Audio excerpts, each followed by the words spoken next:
Hey guys, Consumerist Slave Max here, and I gotta be honest, I haven't been doing very well lately. I was filming this video the other day, a fun little $500 Shein haul for YouTube, but I don't think my audience liked it very much. In fact, there was even one commenter who called me evil for buying from a company who uses child labor, that has 75-hour work weeks for its employees, that steals all of its designs, and actively decimates the environment. To be honest, I didn't realize I could be evil for a shopping haul, and I just want to show the girlies my knitted monster-themed balaclava hat and kawaii Hello Kitty women's casual home pants. I'm not gonna lie, that comment had me really down in the dumps, but just as I got to my lowest point, I felt this divine-like presence begin surging through me, and as if I were possessed, my fingers began typing away at my keyboard. There is no ethical consumption under capitalism. It was a truly beautiful moment, and I couldn't help but smile as the commenter immediately responded, apologizing profusely for their ignorance on the matter. I mean, sure, it might be true that Shein is guilty of all that stuff, but come on, there's no such thing as ethical consumption. Just like that, all of my worries dissipated, and the universe returned to a state of bliss as I continued once more to fill up my cart on Shein with shitty stolen designs made by slave labor in Guangzhou, China. I hope you guys enjoyed that definitely real story, because I've been thinking a lot about Shein lately. Now, I know I'm a little late to the party on this one, as the women video essayists have been dunking on this cancer of a company for a while now, but I just find it all so utterly fascinating. Like, I thought everyone was just generally aware of how awful they are as a company, but I was surprised to see that Shein hauls on YouTube are more popular than ever. The first channel I came across in my research had uploaded 25 times in the past year, and 80% of those videos had been Shein hauls. This got me curious, so I decided to run the numbers, and it turns out that they buy about 30 pieces of clothing per video on average, which means they've gotten something like 600 new garments from Shein in the past 12 months alone. I don't think it's even physically possible to wear all of those clothes in one calendar year. And just look at some of the comments these videos are getting. Great outfits. New here. I'm a Sheiner too. Ooh. I choose best quality, design, colors like white, black, mocha, beige. Yes, you can find it on Shein too. And style. Combine it with classy designer bags, shoes, accessories. The mix is the clue. Otherwise, it's overloaded. Is that a real human being or just some elaborate Shein AI spreading propaganda on YouTube? Anyway, the further down this rabbit hole I went, the more and more I was reminded of that age-old saying I referred to earlier: there is no ethical consumption under capitalism. But with everything Shein is guilty of doing, it got me thinking, just how true is that statement? Obviously, most, if not all, fast fashion brands are guilty of exploitative practices, but some seem significantly worse than others. So does that mean we should try our hand at harm reduction by shopping more ethically, or is that not even our responsibility as an individual in the first place? These are all very important questions, and what we're here to have a look at today. So get yourself into that comfy pair of Hello Kitty pajama pants, because we're diving into ethical consumerism.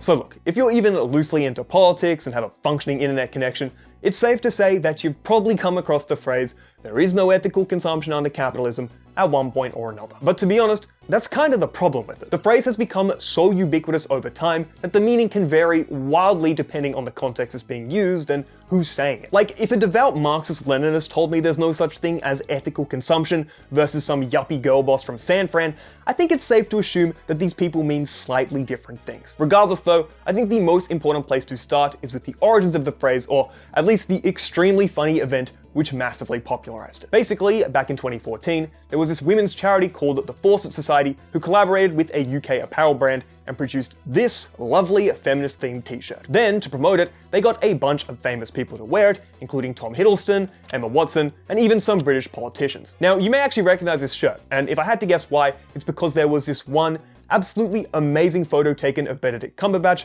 which is truly a sight to behold. But anyway, this all seems fine enough, right? You've got a positive social message and a bunch of well-renowned celebrities, so what could have possibly gone wrong here? Well, unfortunately, it was eventually revealed that these shirts, which retailed for $70, were being made in Mauritian sweatshops by women earning 62 pence an hour. Damn, you know it's especially bad when you have no chance of pointing at that country on a world map. But okay, I think it's safe to say that most of us can jive with the pro-feminist message it's trying to spread, but ironically, it was coming at the expense of exploited women elsewhere in the world. Anyway, as you'd probably expect, this absolutely blew up in everyone's face and sparked a massive public controversy because of the hypocrisy at play. Now, to be fair, there was a follow-up investigation which revealed that the Mauritian women were being paid above minimum wage, their standard working week was 45 hours, and there was apparently a strong union presence at the factory, which sounds A little bit better than what you probably would have expected, but nothing to write home about. But anyway, it was from the ashes of this debacle that the phrase, "there is no ethical consumption under capitalism,"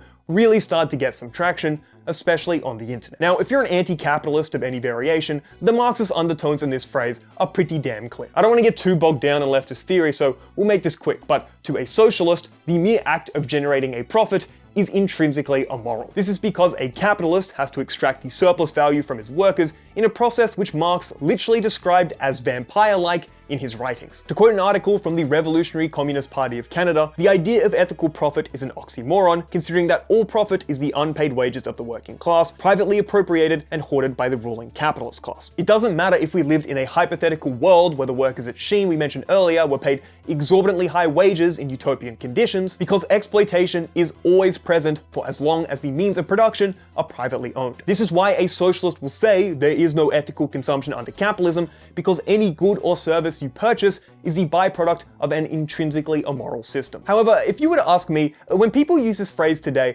I don't think they're referencing that more abstract and theoretical form of exploitation. Sure, there's some acknowledgement that the excesses of capitalism are at least partially responsible for the negative consequences we see today, but I think it's a more human conception of exploitation we're pointing to. You know, the reason that consumption is unethical is because we see things like child labor, environmental damage, poor conditions, low wages, and even slavery involved in the manufacturing process of the goods we buy and consume every day. However, if we were to fix these problems in the supply chain through some form of government regulation while still preserving a capitalist framework, then at least hypothetically, most people would say there could be ethical consumption. At least in my estimation, this is what people are referring to when they talk about ethical consumerism, rather than that more Marxian idea I alluded to earlier. But okay, sorry, I feel like we're getting a little ahead of ourselves here. To understand the level of exploitation which occurs to produce the goods and services we consume every day, I think the best place to start is actually looking at the global supply chain itself. And to do that, I think we need to examine the most overused example in this context ever,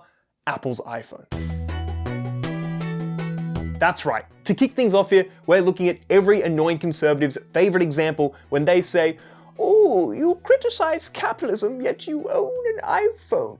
How very interesting." Now, I will admit that this is a very common example which people like to use, but it's for good reason, as it does a really good job at highlighting how absolutely fucked global supply chains are. It's also a product which I'm literally using right now to read this script, and more likely than not, you probably own one too, so we can unpack our guilty conscience together. Apple needs a mineral called cobalt to make the batteries they use in their phones, and 74% of the world's supply comes from one country, the Democratic Republic of the Congo. Now, although they do have industrial mines, it's estimated that about 30% of the cobalt coming out of the country comes from artisanal miners. These are workers who have no other employment opportunities and are forced to manually dig tunnels in hazardous conditions just to earn a couple of dollars per day. They work ungodly hours, they're constantly surrounded by toxic dust, and there's a high risk of death and injury from the tunnels collapsing on them. Siddharth Kara, an academic who has written extensively on these cobalt mines, has described it as a form of, quote, modern-day slavery due to the level of degradation and exploitation. And if all of that wasn't bad enough, there's also a significant amount of child labor used, as militia groups will often abduct and traffic children from other parts of the Congo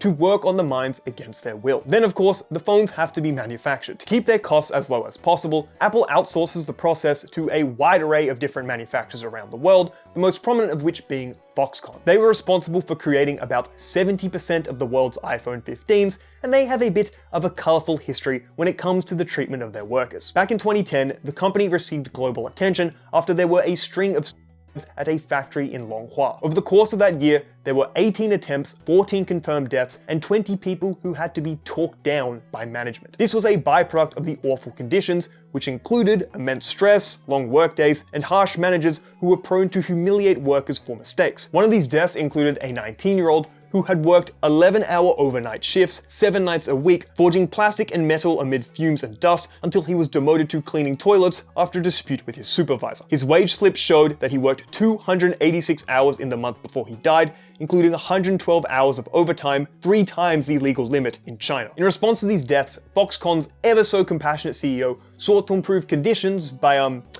installing large nets outside the buildings at the factories, which would catch anybody who happened to fall, and he also hired counselors who made workers sign pledges stating they would not attempt to kill themselves.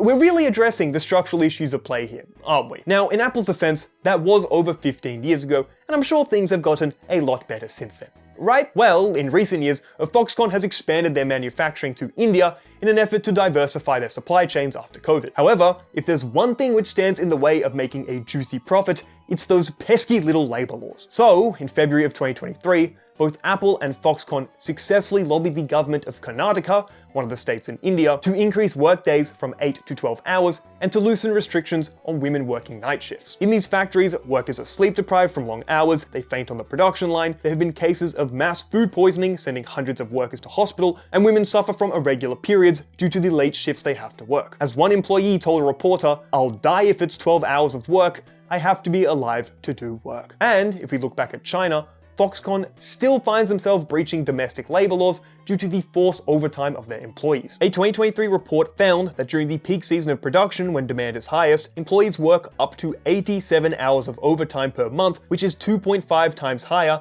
than the legal maximum. At one factory in Chengdu, investigators still found there to be a workplace culture of bullying and punishment from superiors, the recruitment process repeatedly barred applicants from ethnic minorities, and there were restrictions on bathroom and water breaks, with inconsistent meal times too. On top of this, there were also reports back in 2019 that some of Apple's suppliers in China were using the forced labor of Uyghur Muslims, a persecuted minority group in the country. This was obviously bad in and of itself, but then, when the US government tried to draft a bill banning the importation of any goods which use that forced labor, Apple joined the lobbying effort to weaken the legislation, as it obviously impacted their capacity to make a profit. And look, that's only the tip of the iceberg when it comes to Apple. They've avoided tens of billions of dollars in tax through profit shifting, they're guilty of anti-competitive conduct, they're probably murdering the environment in ways my mind can't even conceive of, and there's also the fact my phone is probably listening to every single word which is coming out of my mouth right now. So, with everything we've just talked about, that brings us to a very important question. If you decide to save up $1,000 for the iPhone 17, which is coming out sometime later this year, are you responsible for all that exploitation? Well, in an extremely granular sense, yeah, you kinda are. When you consider that Apple nets a 50% profit on every phone they sell, which means you're handing them something like $500, and given the fact they generated a $180 billion profit in 2024, that would make you about 3/10 millionths of a percent responsible. So, to once again quote every annoying conservative ever, you own an iPhone, yet you criticize capitalism. How curious. Obviously, this is just one product and like 3 parts of its supply chain. There's undoubtedly a whole world of pain which I don't have the time to uncover when it comes to iPhones, let alone the thousands of other products we'll consume over our lifetime. I mean, just think about it. At the start of this section, I talked about cobalt, which is a super important mineral to the production of rechargeable lithium batteries, but it isn't just iPhones which need them. Funnily enough, this entire green technology revolution thing we've got going on is super dependent on these same types of batteries, specifically when it comes to the production of electric vehicles. So if you go out and buy a Tesla in an effort to reduce your carbon emissions, that's good, but you're also simultaneously fueling the demand for conflict minerals in the Congo, where militia groups are literally enslaving children. The same goes for other products using those batteries too, like laptops, e-bikes, home energy systems, cordless power tools, pacemakers, and hearing aids. That is billions and billions of dollars worth of consumer goods in the global market, which we depend on in our day-to-day lives, all stemming back to one unethically sourced mineral in the Congo. This is why it's kinda hard to find any ethical consumption under capitalism, as you'll inevitably find some level of exploitation like this present in the supply chains we depend on.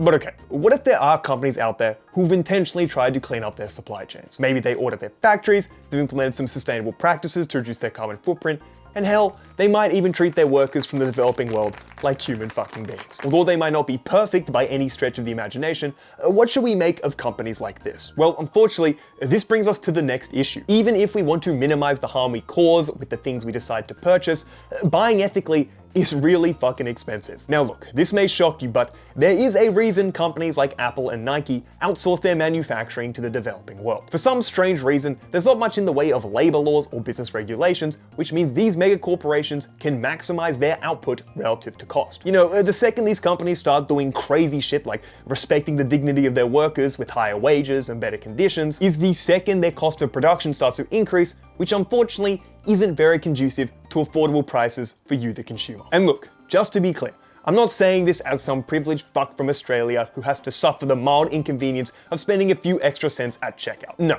these costs start adding up fast because the difference between ethical and non-ethical products is pretty damn significant. To see what I mean here, I found this Australian organization called Baptist World Aid, who have this cool resource where they basically rank fashion brands by how ethical their business practices are. If we take a look, you can see their criteria include stuff like the wages workers are paid, the use of sustainable fibers, and whether or not they have policies which ensure the equal treatment and safety of women in supply chains. It's a pretty cool idea, and at the very top of their list is a company called Mighty Good Basics with a score of 90 out of 100, which is significantly higher than any other brand. Now, just to get an idea of what got them such a high score, I decided to visit their website and saw they had a transparency page which pointed to some pretty good stuff. They pay above local minimum wage, they provide rent allowance and medical benefits, they have sustainable practices in place, and also subsidize the cost of daily meals for their employees in India. Now, before you accuse me of being a bootlicking shill for taking a corporation at face value, yes, I think a little bit of skepticism here is warranted. Ultimately, branding yourself as ethical is a marketing tactic to justify higher prices,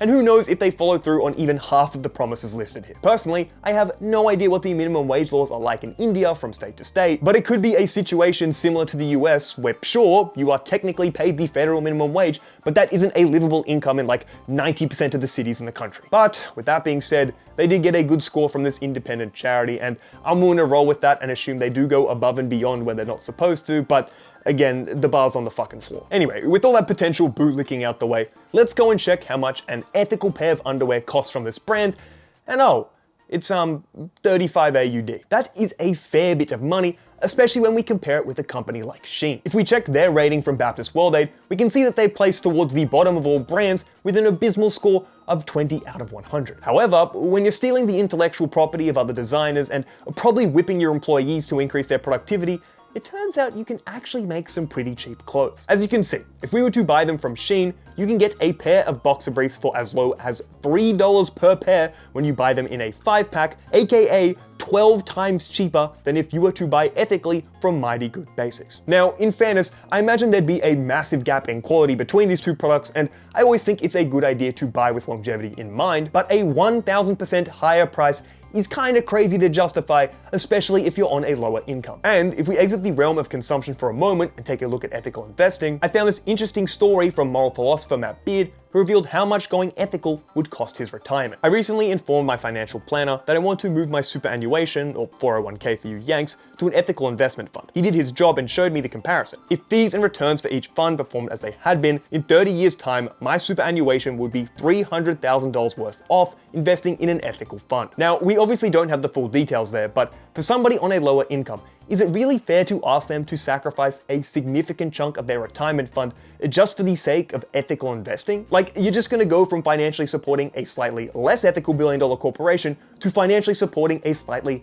more ethical billion-dollar corporation. Now, admittedly, these two stories have been anecdotal and a little bit hyperbolic to illustrate my point here, but if we look at the data more generally, we see the same thing. According to consumer surveys, people are willing to pay, on average, about 10% more for goods which are sustainably sourced. And hey, that sounds kind of promising. You know, it turns out people are willing to pay a premium for corporations not to abuse our planet's natural environment, but unfortunately, these ethical products are anywhere between 28 and 85% more expensive depending on which studies you look at. This is a massive discrepancy between what people are willing to pay and how much these products cost in reality, which poses a bit of a problem. I mean, seriously, I know the cost of living here in Australia is outrageous right now, even with inflation starting to stabilize, but is it realistic to ask a family to spend 50% more money every time they go out shopping just to ensure that they're consuming ethically? Probably not. And this actually brings me to the main point I'm trying to get at here. Why the fuck should individuals be responsible for the mess made by corporations? If there's anybody with the capacity to reduce exploitation in global supply chains,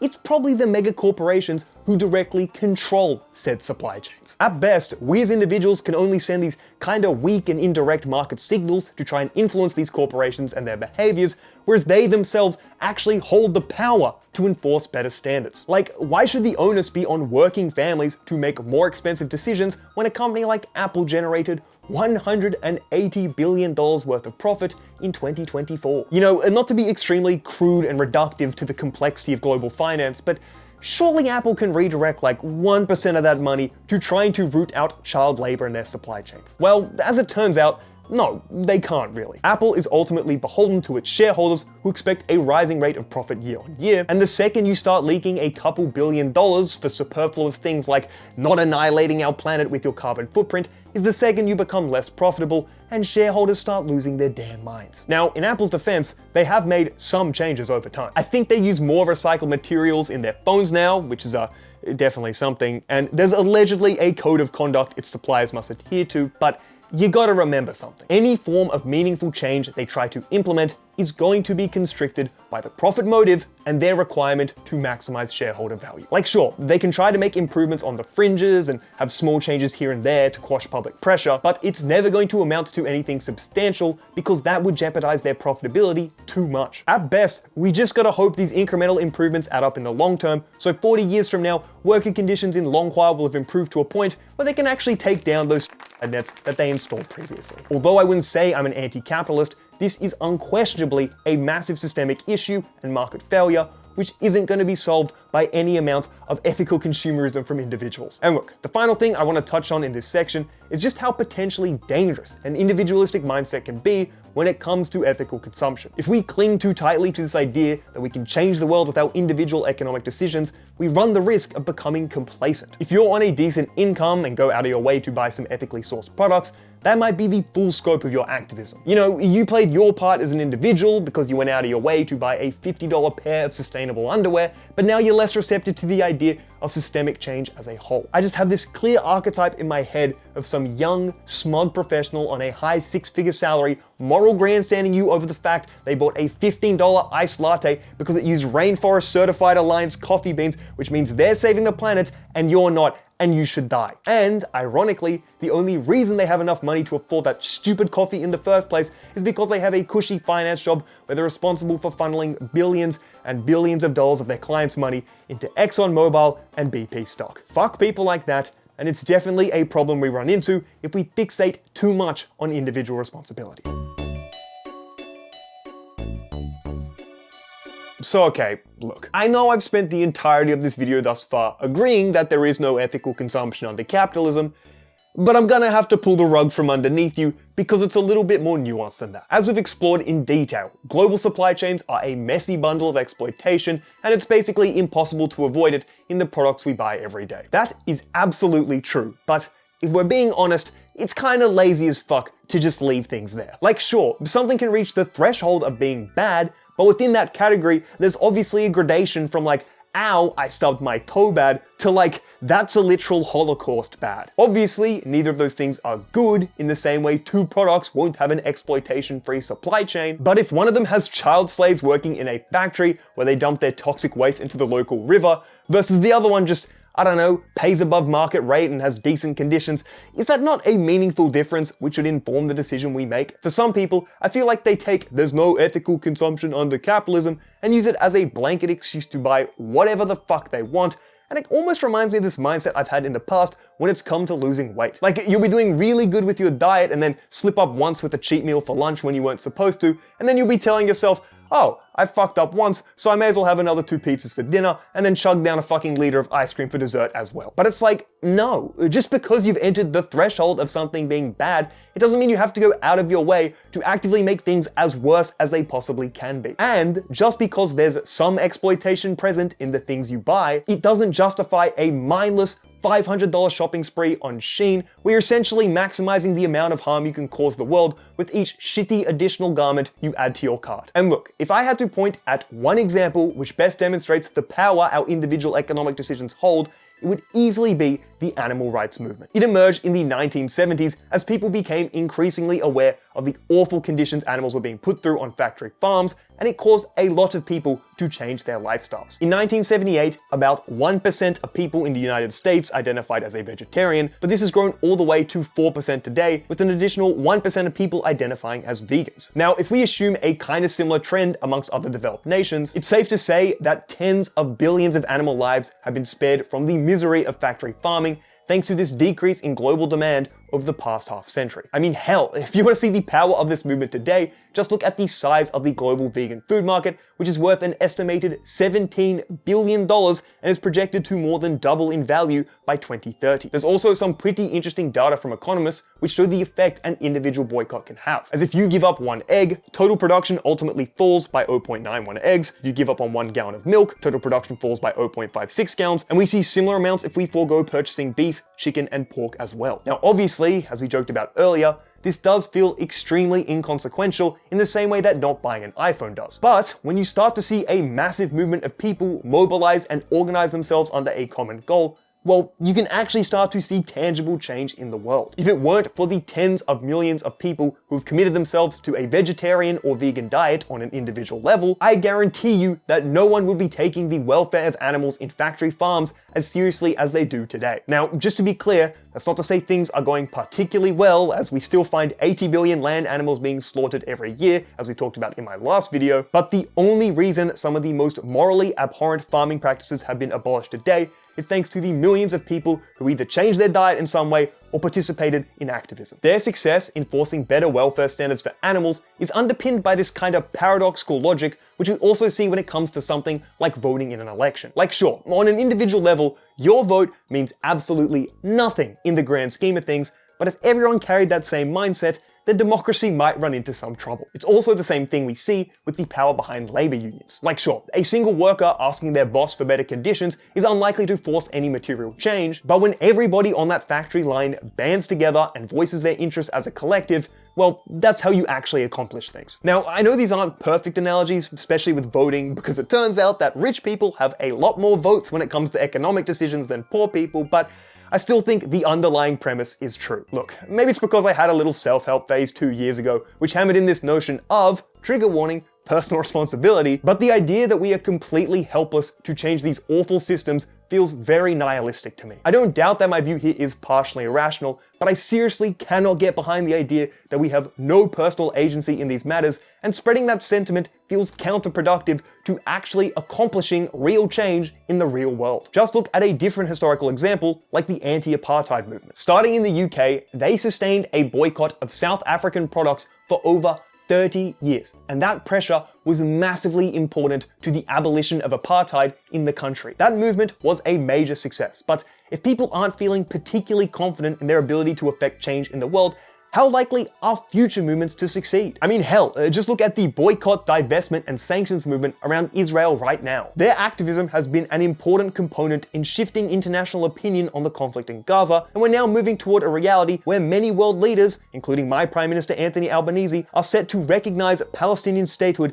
at the next United Nations General Assembly. I know it's hard to quantify how much a movement like that actually contributes in the end, but at least to me, that kind of means something.